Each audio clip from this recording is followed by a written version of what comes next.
আমি ইসকনে জয়েন করি, বেড়াতে গিয়েছিলাম মায়াপুরে, ভেবেছিলাম যে জাস্ট কয়েকদিনের জন্য যাব।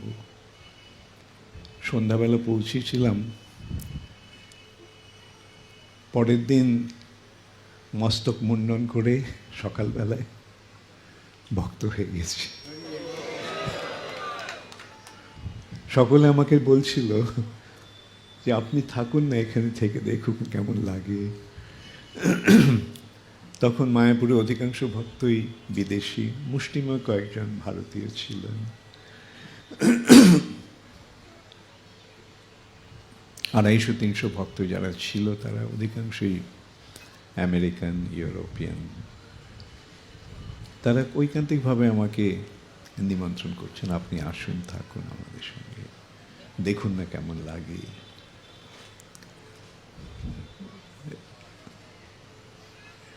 কিন্তু যখন আমি পরের দিন সকালবেলায় যখন মস্তক মুন্ডন করে গঙ্গা স্নান করে ফিরে আসি ধুতি কাপড় পরে, তখন সকালে আশ্চর্য হয়ে গিয়েছিল, এত তাড়াতাড়ি যে পরিবর্তনটা হবে হয়তো ওরা কেউ কল্পনাও করতে পারেনি।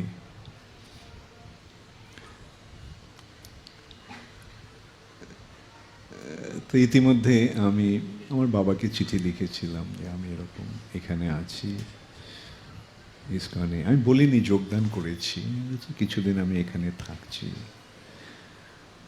তো বাবা বলেছিলেন, একটা চিঠি লিখে জানিয়েছিলেন যে একটা তুমি কিছু কাজ আছে যেই জন্য আমাকে কলকাতাতে যাওয়ার জন্য তিনি ডেকেছিলেন।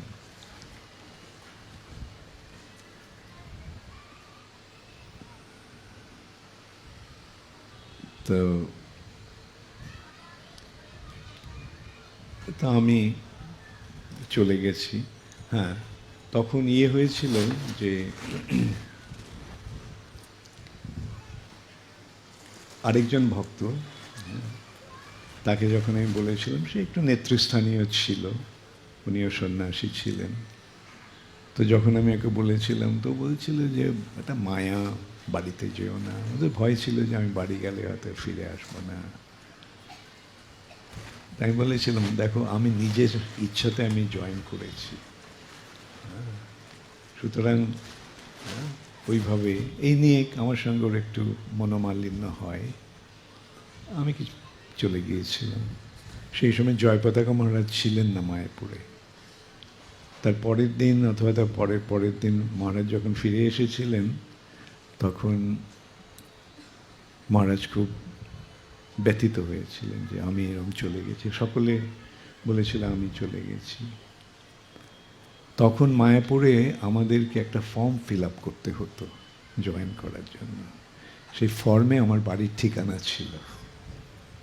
তো জয়পতাকা মহারাজ সেই ঠিকানা নিয়ে তিনি কলকাতায় আমাদের বাড়িতে এসেছিলেন।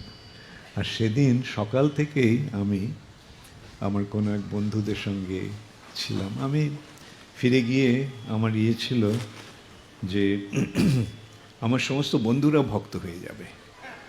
হ্যাঁ, কেন এমন একটা সুন্দর পথ যে, তো ওই নিয়ে বন্ধুদের সঙ্গে আমি সময় কাটাচ্ছিলাম কিছু।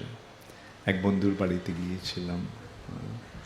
তো আমি সারাদিন প্রায় ওখানেই ছিলাম। রাত্রিবেলা যখন ফিরেছি, তখন আমার বাবা আমাকে বললেন, যেরকম জয়পতাকার স্বামী কয়েকবার এসছিলেন তোমার খোঁজে।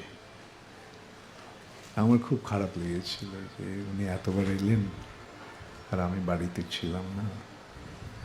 তো পরের দিন সকালবেলা আমি মঙ্গল আরতিতে গেছি কলকাতায়। কলকাতা মন্দির আমার বাড়ির কাছেই ছিল। তো আমি সকালে মঙ্গল আরতিতে গেছি। মঙ্গল আরতির পরে জয়পতাকা মহারাজের সঙ্গে কথা বলেছি। ওনাকে বললাম যে না, আমি এরকম চলে যাইনি, কিছু কাজে আমাকে কলকাতায় আসতে হয়েছিল, আমি ফিরে যাচ্ছি। আর আমি অনেকে বললাম আমি প্রতিদিন 32 মালা জপ করছি, আর আমি বন্ধুদের কাছে প্রচার করছি যাতে ওরাও ভক্ত হয়। তো জয়পতাকা মহারাজ বললেন, ঠিক আছে চলো এখন মায়াপুরে যাব। তো আমি মায়াপুরে চলে গিয়েছিলাম ওনার সঙ্গে। তো এইভাবে বহু ভক্তের সঙ্গে আমার, বহু এই রকমের ভক্তেরা, আমার জ্যেষ্ঠ গুরু ভ্রাতারা আমাকে সাহায্য করেছিলেন, তাদের কৃপা আমি লাভ করেছিলাম। ওই সময় প্রভুপাদের কাছে যাওয়াটা একটা দুরূহ ব্যাপার ছিল। আমি হয়তো, তোমরা হয়তো ইয়েতে পড়েছ,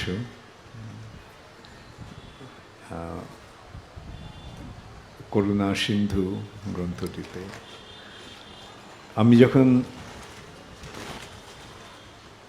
নেক্টার ডিভোশন পড়ে অনুপ্রাণিত হই এবং তার পরের দিন আমি রাত্রে স্বপ্নে ছিল প্রভুপাদকে দর্শন করি, এবং মন্দিরে গিয়ে যখন জিজ্ঞাসা করলাম, তোরা বললো যে প্রভুপাদ তখন আমেরিকাতে। তো আমি ভাবলাম ঠিক আছে, প্রভুপাদ ফিরে আসা পর্যন্ত আমি মহাপ্রভুর লীলাস্থলী, শ্রীকৃষ্ণের লীলাস্থলী বৃন্দাবনে সময় নেব কিছুদিন দর্শন করে। এবং তারপরে প্রভুপাদ, এই তখনই আমি মায়াপুরে প্রথম জায়গায় গিয়েছিলাম, মায়াপুরেই। আর সেই থেকে আর অন্যান্য জায়গায় যাওয়ার প্রয়োজন হয়নি, মায়াপুরেই থেকে গিয়েছিলাম। এবং তখন অনেক সেবা ছিল, ভারতীয়দের সংখ্যা প্রায়, শিক্ষিত ভারতীয় প্রায় ছিলই না বলা যায় ওই সময় মায়াপুরে। তাই জন্য আমার ওপরে অনেক দায়িত্ব এসে গিয়েছিল। তো আমি খবর পেলাম প্রভুপাদ ফিরে এসেছেন। তখন মায়াপুরের দুজন কো ডিরেক্টর হচ্ছেন জয়পতাকা মহারাজ আর ভবানন্দ মহারাজ। জয়পতাকা মহারাজ অধিকাংশ সময় প্রচার নিয়েই থাকতেন, আর ম্যানেজমেন্টটা সাধারণত ভবানন্দ মহারাজ করতেন। তাই ভবানন্দ মহারাজকে বলেছিলাম যে আমি প্রভুপাদ, আমি শুনলাম বম্বেতে এসছেন, তা আমি বম্বে যাব প্রভুপাদকে দর্শন করতে। উনি বললেন যে না, বম্বেতে কেউ তোমাকে চেনে না, আর এছাড়া প্রভুপাদের শারীরিক অবস্থা খুব ভালো নয়, অতএব ওখানে গেলেও তুমি প্রভুপাদের সঙ্গে সাক্ষাৎ করতে পারবে না, তুমি বরং এখানেই থাকো, প্রভুপাদ মায়াপুরে আসবেন তখন প্রভুপাদের সঙ্গে সাক্ষাৎ হবে। মেনে নিয়েছিলাম। তারপরে আমরা খবর পেলাম যে প্রভুপাদ এলাহাবাদে এসেছেন কুম্ভ মেলায়। তো মায়াপুর থেকে আমরাও একটা বাসে করে গিয়েছিলাম এলাহাবাদে কুম্ভ মেলায়। তা আমি আমার জিনিসপত্র টেন্টে রেখে আমি সোজা প্রভুপাদকে দর্শন করতে ছুটে যাই। আর প্রভুপাদের যে টেন্টটা ছিল সেখানে টিনের দেওয়াল দিয়ে ঘেরা ছিল, তো দরজা, তো ওখানে একজন গার্ড, এক ভক্ত, বিদেশি ভক্ত গার্ড দিচ্ছে। আমাকে বলল এখন আপনি যেতে পারবেন না, সন্ধ্যাবেলা প্রভুপাদ দর্শন দেবে, তখন আপনি আসবেন।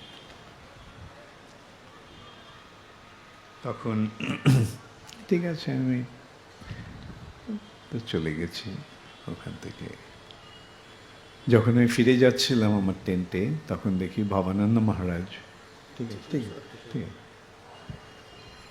ভবানন্দ মহারাজ তখন একটা ঝুড়িতে করে সবজি কিছু মায়াপুর থেকে নিয়ে এসেছিলেন, ওটা হাতে নিয়ে যাচ্ছে প্রভুপাদকে দিতে। আমাকে দেখে বললো চল আমি প্রভুপাদের কাছে যাচ্ছি।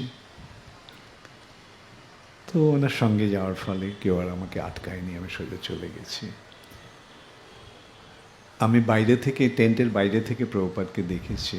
প্রভুপাদ টেন্টের ভেতরে বসে আছেন একটা টেবিলের পেছনে। তাই বাইরে থেকে প্রণাম করেছি প্রভুপাদকে। ইতিমধ্যে ভবানন্দ মহারাজ টেন্টে ঢুকে গেছে। তো আমি যখন ঢুকতে গেছি তখন রামেশ্বর মহারাজ প্রভুপাদের সেক্রেটারি ছিলেন। উনি আমাকে বললেন প্রভুপাদ এখন প্রসাদ পাচ্ছেন, আপনি যাবেন না। আমি আক্ষেপ করলাম মনে মনে, কেন আমি বাইরে থেকে প্রণাম করতে গেলাম। যদি ভবানন্দ মহারাজের সঙ্গে চলে যেতাম তাহলে কেউ আমাকে বাধা দিত না। যদিও কিছু একটা মনক্ষুণ্ণ হয়েছিলাম, একটা জিনিস বুঝতে পেরেছিলাম, প্রভুপাদের কাছে যাওয়া কত দুরূহ। প্রভুপাদ তখন বুঝতে পারিনি, প্রভুপাদের প্রায় 10,000 অনুগামী, এরা সকলেই প্রভুপাদকে দর্শন করতে চায়, তাহলে প্রভুপাদের কাছে যাওয়াটা কত কঠিন। মেনে নিয়েছিলাম। তারপরে আমি যাওয়ার চেষ্টা করিনি প্রভুপাদের কাছে। প্রভুপাদ ক্লাস দিতেন, দর্শন দিতেন, গুরু পূজা হতো, তখনই যেতাম। কিন্তু ওইভাবে এককভাবে ব্যক্তিগতভাবে প্রভুপাদের সঙ্গে সাক্ষাতের কোনো রকম চেষ্টা করিনি। একদিন সকালে আমি খবর পেলাম যে প্রভুপাদ চলে যাচ্ছেন কুম্ভ মেলা থেকে। ঠিক আছে, প্রভুপাদ চলে যাচ্ছেন, খবরটা পেয়েছি। কোনো রকম সেটা বিশেষ হয়নি, প্রভাবিত করেনি। ঠিক আছে, প্রভুপাদ চলে যাচ্ছেন। কিছুক্ষণ পরে ভবানন্দ মহারাজ আমাকে এসে বললেন যে প্রভুপাদ আজকে চলে যাচ্ছেন এখান থেকে। আমি বললাম যে হ্যাঁ, আমি শুনেছি। উনি বললেন যে প্রভুপাদ ট্রেনে করে যাবেন। একটা ট্রেন, কলকাতাগামী একটা ট্রেনের সঙ্গে একটা ফার্স্ট ক্লাস কম্পার্টমেন্ট জুড়ে দেওয়া হচ্ছে, ফার্স্ট ক্লাস ক্যারেজ জুড়ে দেওয়া হচ্ছে প্রভুপাদের জন্য, এবং প্রভুপাদের সঙ্গে কয়েকজন অনুগামী ভক্ত যাবে।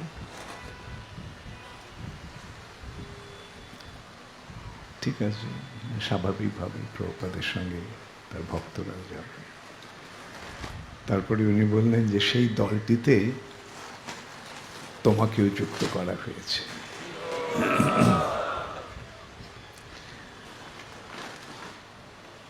আমি আনন্দের আতিশয্যে নাচতে শুরু করেছিলাম। প্রভুপাদের সঙ্গে এক ট্রেনে আমি যাব।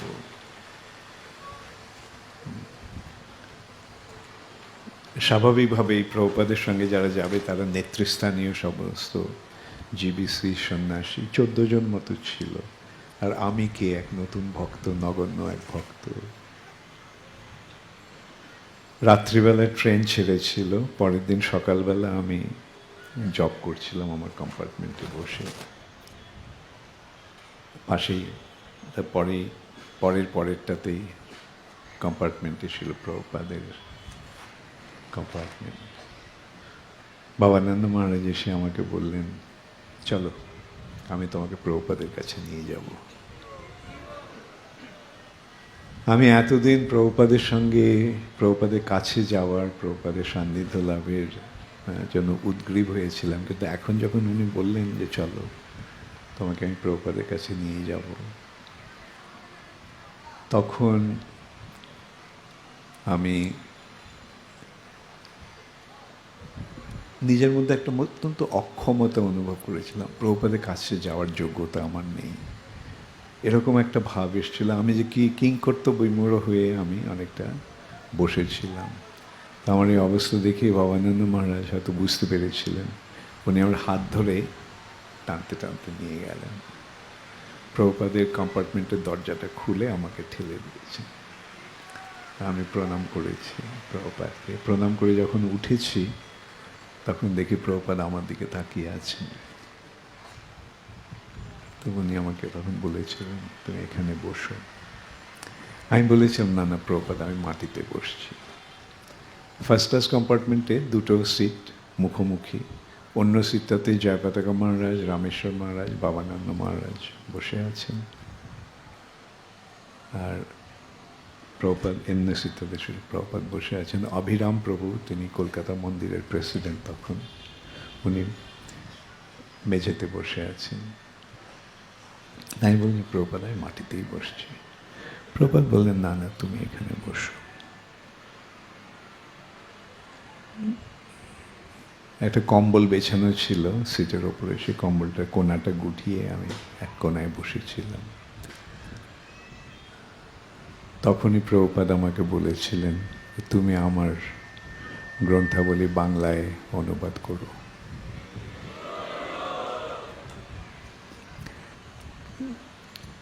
এইভাবে বারবার আমি দেখেছি যে ভক্তের কৃপাতে আমি প্রভুপাদের এই অসীম কৃপা লাভ করতে পেরেছিলাম। তারপরে কালক্রমে প্রভুপাদ আমাকে তার সেক্রেটারি পদে নিযুক্ত করেছিলেন এবং প্রভুপাদের সেক্রেটারি তখন তমাল কৃষ্ণ মহারাজ। প্রভুপাদ তাকে ডেকে বলেছিলেন আমাকে এই পদে নিযুক্ত করা হচ্ছে এবং তিনি বলেছিলেন যে আমি যেন ওনার সঙ্গে ওই সেক্রেটারি ঘরে থাকি। সেই সূত্রে আরেকটা চরম সৌভাগ্য লাভ হয়েছিল তমাল কৃষ্ণ মহারাজের সঙ্গে এক ঘরে থাকার। আমরা প্রায় 10 মাস এরকম একসঙ্গে থাকতাম, একসঙ্গে ছিলাম। পরবর্তীকালেও তমাল কৃষ্ণ মহারাজ যখনই মায়াপুরে আসতেন উনি এসে আমার ঘরে থাকতেন। তো এই যে আমার যে সৌভাগ্য, এইভাবে আমি দেখতে পারি আমার এই সৌভাগ্য সম্ভব হয়েছিল এই প্রভুপাদের প্রিয় যে সমস্ত ভক্ত তাদের কৃপার ফলে। যে সময় প্রভুপাদের কাছে যাওয়া পর্যন্ত দুষ্কর ছিল, তখন আমি দেখেছি যে ভক্তেরা আসতো আমেরিকা থেকে, ইউরোপ থেকে, অস্ট্রেলিয়া থেকে, দূর দূরান্ত থেকে তারা আসতো, কিন্তু কয়েক মিনিটের জন্য তারা প্রভুপাদের দর্শন পেত, অনেকে হয়তো পেত না। আর সেই সময় আমার প্রভুপাদের সঙ্গে 24 ঘন্টা থাকার সৌভাগ্য হয়েছিল।